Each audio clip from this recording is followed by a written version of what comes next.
নমস্কাৰ বন্ধু বান্ধৱীসকল স্বাগতম জনাইছোঁ জব এডুকেশ্যন ইউটিউব চেনেল 2 জবলৈ বন্ধু বান্ধৱীসকল মই 2 জব চেনেলৰ জৰিয়তে অসম তথা ভাৰতবৰ্ষৰ বিভিন্ন চৰকাৰী বেচৰকাৰী চাকৰিৰ বিজ্ঞাপন লৈ আপোনালোকৰ ওচৰলৈ আহোঁ ঠিক তেনেধৰণে আজিও অসম চৰকাৰৰ অধীনৰ এটা গুৰুত্বপূৰ্ণ বিভাগৰ এটা বিশেষ বিজ্ঞাপন লৈ আপোনালোকৰ ওচৰলৈ আহিছোঁ বন্ধু বান্ধৱীসকল আপোনালোকে মোৰ ভিডিঅ'বোৰ আকোৱালি ল'ব বুলি মই আশা ৰাখিছোঁ আৰু মোৰ ভিডিঅ'ৰ জৰিয়তে আপোনালোকৰ উপকৃত হ'ব বুলি মই আশা ৰাখিছোঁ বন্ধু বান্ধৱীসকল মোৰ ভিডিঅ' বনাওঁতে যদি কিবা ভুলবশতঃ কিবা বিজুতি হৈছে তেনেহ'লে আপোনালোকৰ পৰা ক্ষমা বিচাৰিছোঁ বন্ধু বান্ধৱীসকল মই ট্ৰু জব চেনেলৰ জৰিয়তে আজি অসম ৰাজ্যিক দুৰ্যোগ ব্যৱস্থাপনা অৰ্থাৎ আসাম ষ্টেট ডিজাষ্টাৰ মেনেজমেণ্ট অথৰিটিৰ এটা বিশেষ বিজ্ঞাপন লৈ আপোনালোকৰ ওচৰলৈ আহিছোঁ এই বিজ্ঞাপনটোত কেনেধৰণে আমি এপ্লাই কৰিব লাগিব পদৰ কাৰণে কি পদ আছে দৰমহা কিমানৰ পৰা আৰম্ভ হ'ব বয়সৰ সীমা কিমান লাগিব এই সকলোখিনি বিষয়ে আজি মই এই ভিডিঅ'ৰ জৰিয়তে আপোনালোকক জনাবলৈ চেষ্টা কৰিম আপোনালোকে যদি মোৰ চেনেলৰ প্ৰথমবাৰলৈ আহিছে তেনেহ'লে চেনেলটো ছাবস্ক্ৰাইব কৰি কাষতে থকা অল নটিফিকেশ্যনটো অন কৰি দিব বুলি মই আশা ৰাখিছোঁ আহকচোন আমি ভিডিঅ'টো আৰম্ভ কৰোঁ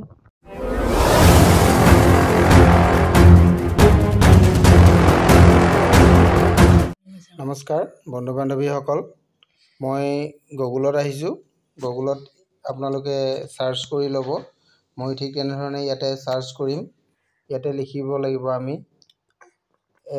ASDMA এটো লিখি আপোনালোকে সাৰ্চ কৰিব সাৰ্চ কৰাৰ লগে লগে আপোনালোকে দেখা পাব কেইবাটাও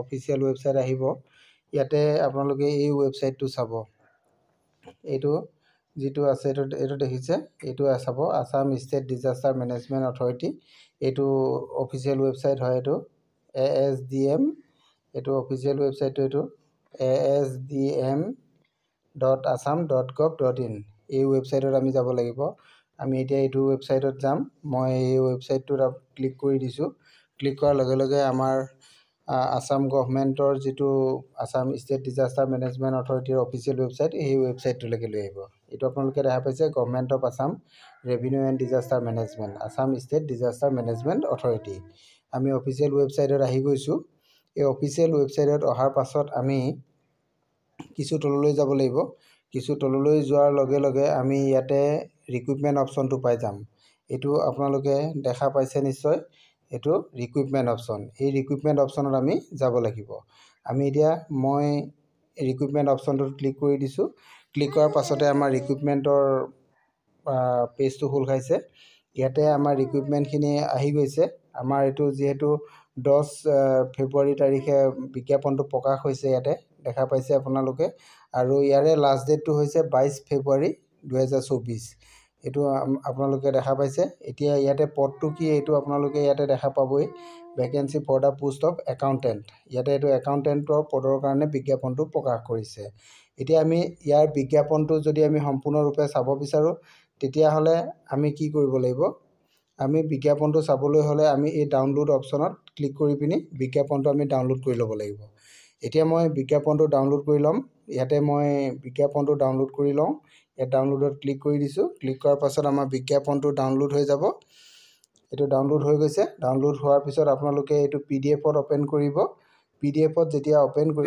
গল এটো বিজ্ঞাপনটো এতিয়া আহি গল বিজ্ঞাপনটো আপোনালোকে চাওক এটো আসাম ষ্টেট ডিজাষ্টাৰ মেনেজমেণ্ট অথৰিটিৰ পৰা প্ৰকাশ কৰা হৈছে এটো ওয়াৰ্ক ইন ইন্টাৰভিউ ইয়াতে ডাইৰেক্ট ইন্টাৰভিউ হ'ব আপোনালোকে ডাইৰেক্ট ইন্টাৰভিউ হলত যাব লাগিব ইয়াতে ইন্টাৰভিউ কাৰণে লিখা আছে interested candidate may appear for walk in interview for filling up the following post under Assam State Disaster Management Authority eto AIRBMP project candidate should carry and submit prescribed the application form along with copies of certificate marksheet recent passport size photograph experience certificate salary slip etc এইখিনি বস্তু আপোনালোকে লগত দিব লৈ যাব লাগিব ফৰ্মৰ লগত fill up কৰি লৈ যাব লাগিব, তেতিয়া আপোনালোকে ইণ্টাৰভিউত বহিব পাৰিব। এতিয়া আমাৰ ইয়াতে এইখিনি কৰিবৰ কাৰণে কি কি আছে গোটেই বস্তুখিনি আপোনালোকে বিজ্ঞাপনটো চাই ল'ব পাৰিব। ইয়াতে পোষ্টটো আপোনালোকে দেখা পালেই, এইটো একাউণ্টেণ্টৰ পদ হয় আৰু এটা পদ ইয়াতে আছে। আপোনালোকে কোনটো এড্ৰেছত যাব লাগিব সেই এড্ৰেছটো ইয়াতে দি দিয়া হৈছে, আপোনালোকে এড্ৰেছটো চাই ল'ব পাৰিব। এইটো 22 তাৰিখে 10 বজাত আপোনালোকে তালৈ যাব লাগিব। এইটো চিলেকশ্যন প্ৰচেছটো সেইদিনাই হ'ব। গতিকে আপোনালোকে 22 তাৰিখে 10 বজাত পোৱাকৈ যাব লাগিব। এইটো এড্ৰেছটো ইয়াতে দি দিছে, এইটো এড্ৰেছত আপোনালোকে যাব লাগিব। Assam state disaster management authority, NC colony, ancillary block 1, opposite SBI secretariat branch, Janata Bhawan, Dispur, Guwahati 781006 Assam. এই এড্ৰেছত আপোনালোকে যাব লাগিব। এই এড্ৰেছত গ'লে আপোনালোকে এইখিনি কাম কৰিব পাৰিব।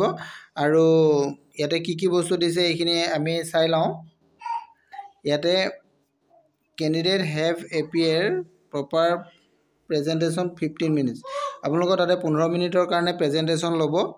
তাৰপিছতে আপোনালোকে এইখিনি কৰিব পাৰিব। গোটেই ডিটেইলছটো আপোনালোকে বিজ্ঞাপনটোত চাই ল'ব পাৰিব। গোটেই বিজ্ঞাপনটো ইয়াতে উল্লেখ কৰা আছে, গোটেইখিনি বস্তু আপোনালোকে ভালদৰে চাই ল'ব পাৰিব। আৰু এপ্লিকেশ্যন ফৰ্মটো আপোনালোকে ক'ত পাব সেইটো বস্তু ইয়াতে পাই যাব। এপ্লিকেশ্যন ফৰ্মটো মই আপোনালোকক দেখাই দিছোঁ। ইয়াতে এপ্লিকেশ্যন ফৰ্মটো আছে, দেখিছে? এইটো এপ্লিকেশ্যন ফৰ্ম, ইয়াতে ফিল আপ কৰিব লাগিব আপোনালোকে। এইখন ফৰ্মখন ফিল আপ কৰি আপোনালোকে লগত লৈ যাব লাগিব। এইখন ফৰ্মখন আপোনালোকে ইয়াৰ পৰা প্ৰিণ্ট কৰি ফিল আপ কৰি লৈ যাব পাৰিব। আৰু সবিশেষ আপোনালোকে ইয়াতে গোটেইখিনি বস্তু পাই যাব। এতিয়া দৰমহা কিমান হ'ব? 31,000 টকাৰ পৰা 35,000 টকাৰ ভিতৰত দৰমহাটো হ'ব। এইটো আপোনালোকক ইয়াতে দেখুৱাই দিয়া হৈছে। আৰু ইয়াতে কোৱালিফিকেশ্যনখিনিও দিয়া আছে, কি কি ফেচিলিটি আছে সেইখিনিও দিয়া আছে। গোটেইখিনি বস্তু ইয়াতে দিয়া আছে আপোনালোকৰ।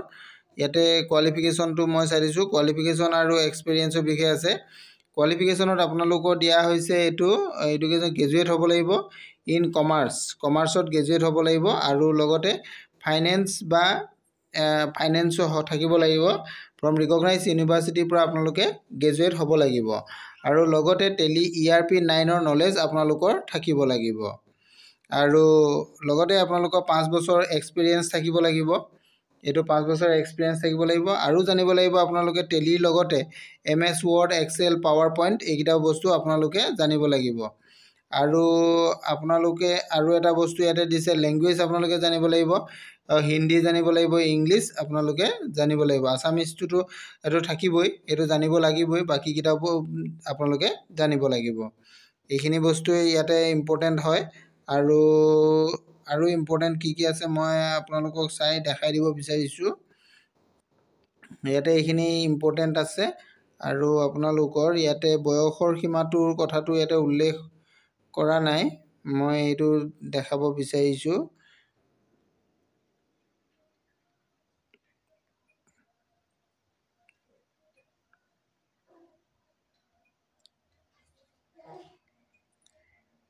ইয়াতে বয়সৰ কথাটো উল্লেখ হোৱা নাই, গতিকে আপোনালোকে নিশ্চয় এইটো এপ্লাই কৰিব পাৰিব। বয়সৰ সীমাটো যিহেতু উল্লেখ নাই, গতিকে আপোনালোকে সকলোৱে ভিডিঅ'টো চাই আপোনালোকে সকলোৱে এই পদৰ কাৰণে এপ্লাই কৰিব পাৰিব বুলি মই আশা ৰাখিছোঁ।